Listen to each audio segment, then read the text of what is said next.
하나님 아버지 감사합니다. 오늘 수요일 아침입니다. 또 오늘 사무엘상 13장 13절로 23절을 공부할 텐데 우리 하나님께서 우리에게 들을 귀를 여시고 말씀을 해석하는 능력과 말씀을 듣는 은혜를 주셔서 오늘 하루도 복되게 하옵소서. 예수님의 이름으로 기도합니다. 아멘. 예, 오늘은 15일입니다. 벌써 2월이 중반이죠. 사무엘상 13장 13절로 23절을 제가 읽습니다. 사무엘이 사울에게 이르되 왕이 망령되이 행하였도다. 왕이 왕의 하나님 여호와께서 왕에게 내리신 명령을 지키지 아니하셨도다. 그리하였더라면 여호와께서 이스라엘 위에 왕의 나라를 영원히 세우셨을 것이거늘 지금 왕의 나라가 길지 못할 것이라. 여호와께서 왕에게 명령하신 바를 왕이 지키지 아니하였으므로 여호와께서 그의 마음에 맞는 사람을 구하여 여호와께서 그를 그의 백성 지도자로 삼으셨느니라 하고, 사무엘이 일어나 길갈에서 떠나 베냐민 기브아로 올라가니라. 사울이 자기와 함께한 백성의 수를 세어보니 600명 가량이라. 사울이 그의 아들 요나단과 그와 함께한 백성은 베냐민 게바에 있고, 블레셋 사람들은 믹마스에 진쳤더니 노략군들이 세대로 블레셋 사람들의 진영에서 나와 한 대는 오브라 기레를 따라서 수알 땅에 이르고 한 대는 베드론 길을 향하고 한 대는 광야 쪽으로 스보임 골짜기에 내려 보이는 지역길로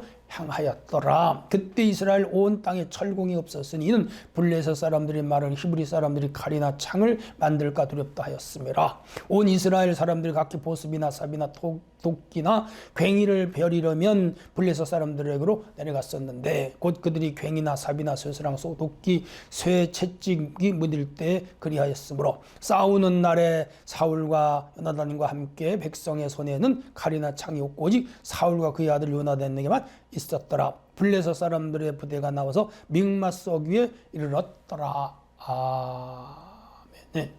네, 오늘은 하나님 계명을 무시한 망령된 행실과 결과에 대해서 우리가 공부하도록 하겠습니다. 자, 우선 13절로 15절 내용을 보면은요, 그 사울을 질책하는 사무엘입니다.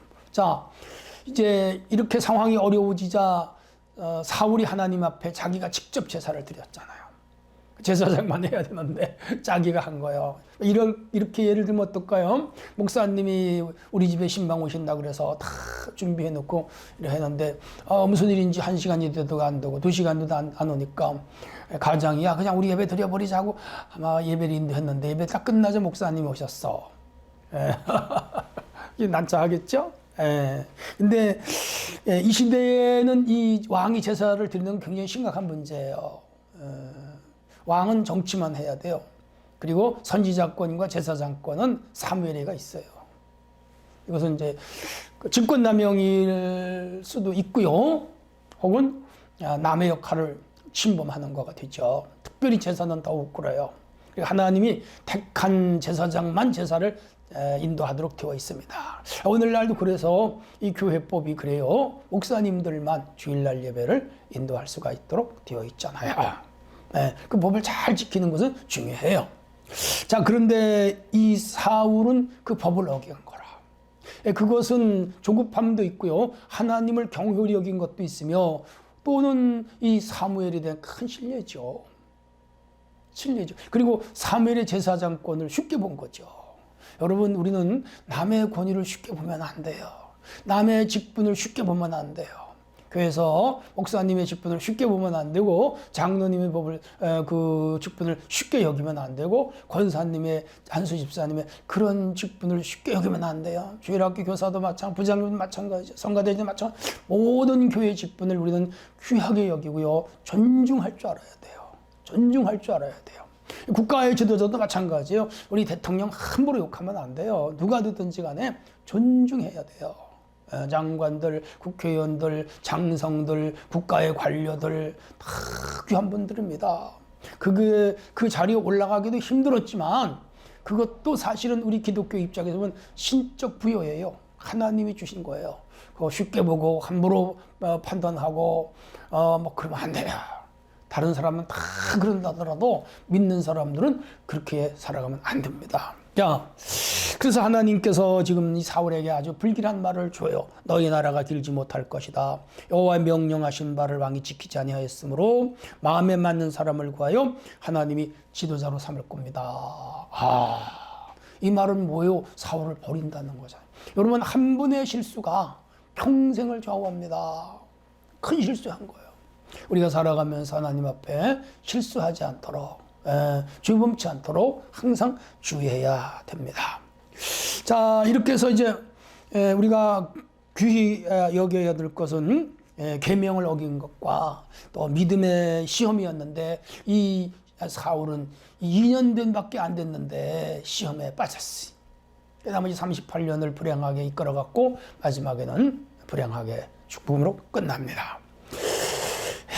적군의 두려움에 다 떠났어요. 3,000명이었는데 2,400명이 떠나고 600명밖에 안 남았어. 그래서 3대를 만들어가지고 그들과 싸워요. 그래서 200명, 200명, 200명 세 대를 만들어가지고 나갔는데 참 안타까워요. 3만 명과 200명, 600명이 싸웠는데 그래도 하나님이 도와주셔요. 이렇게 이해하시면 될 것 같습니다. 자, 그리고 또 이제 16절, 23절의 내용을 보면 사울의 역할과 열악한 군대를 우리가 들여다보겠습니다. 그래서 요나단이 그래서 참 착한 사람이고 믿음의 사람입니다. 이 아버지만 잘 만났으면 요나단은 큰 인물이 됐을 텐데. 그리고 아버지가 이렇게 실수하고 죄를 안 졌다면 요나단이 훌륭한 임금이 됐을 텐데. 안타까워요. 그래서 결국 다윗에게 그 축복이 넘어가잖아요. 여러분, 내가 내게 주신 하나님의 직분과 사명을 감당하지 않으면 하나님은 그걸 뺏어서 다른 사람을 통하여 쓰셔요. 그러므로 내게 하나는 어떤 영적인 축복, 직분의 축복, 교회를 섬기는 축복을 주셨다면 그거 뺏기지 않도록, 사울처럼 뺏기지 않도록 힘써야 됩니다. 그래서 한 대는 오브라 길을 따라 수알 땅에 갔고, 한 대는 베드론 길을 향했고, 한 대는 광야 쪽으로 스보임 골짜기 내려가는 지역길로 이렇게 편대를 만들어 가지고 적들과 싸울 준비를 해가고 있습니다. 자, 근데 그때에 이 블레셋 사람들은 이 철기 문화가 됐고요. 이스라엘 사람들은 청동기 문화, 한 세대 문화 차이가 있었어요. 그래서 이 이스라엘 사람들은 이제 가나안 땅에서 들어온 사람들이기 때문에 물론 350년 세월을 거쳤지만은 이 땅에 정착해 있던 블레셋 사람들이 철기 문화를 다루었는데, 철기를 다루는 기술을 이 블레셋 사람들에게 전수해 주질 않았어요.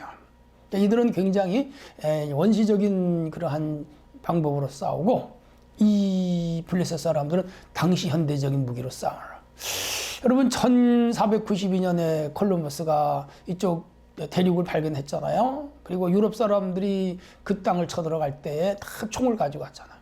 근데 거기 원주민 인디안들은 다 활을 가지고 싸웠잖아요. 활과 총으로 싸울 때 누가 이겨요? 총이 이기죠. 그래서 전멸당한 거예요, 인디안 사람들이. 근데 지금 여기 블레셋 사람과 이스라엘 사람들 사이에 그래요. 그래서 이 블레셋 사람들은 철기 문화를 가지고 있었기 때문에 무기를 가졌는데 이스라엘 사람들은 무기가 없어.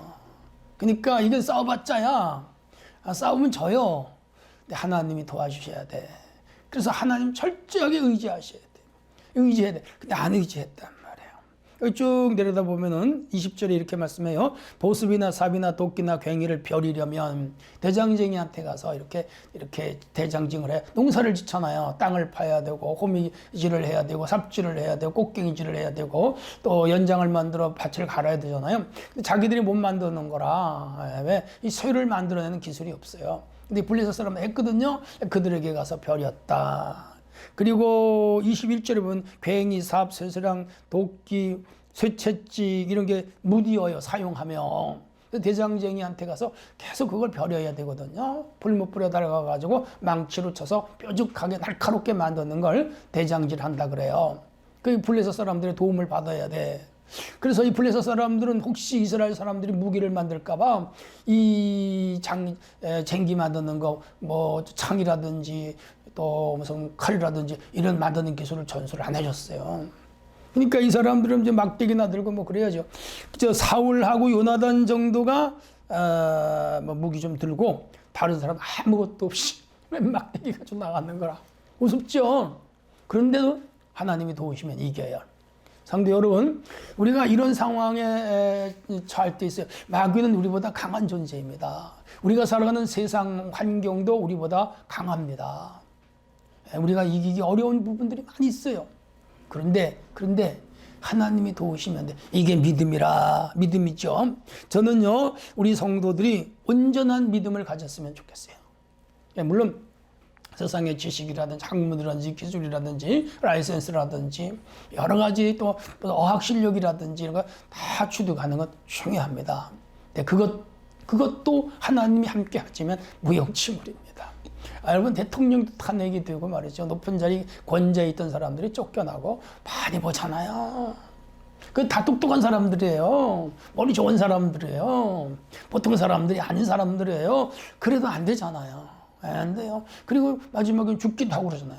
그러니까 오늘 우리의 모든 삶을 주관하는 분은 하나님밖에 없어요. 여기서 우리가 해야 할 일이 뭐예요? 하나님 의지해야지요. 굳게 의지해야지요. 든든히 의지해야지요.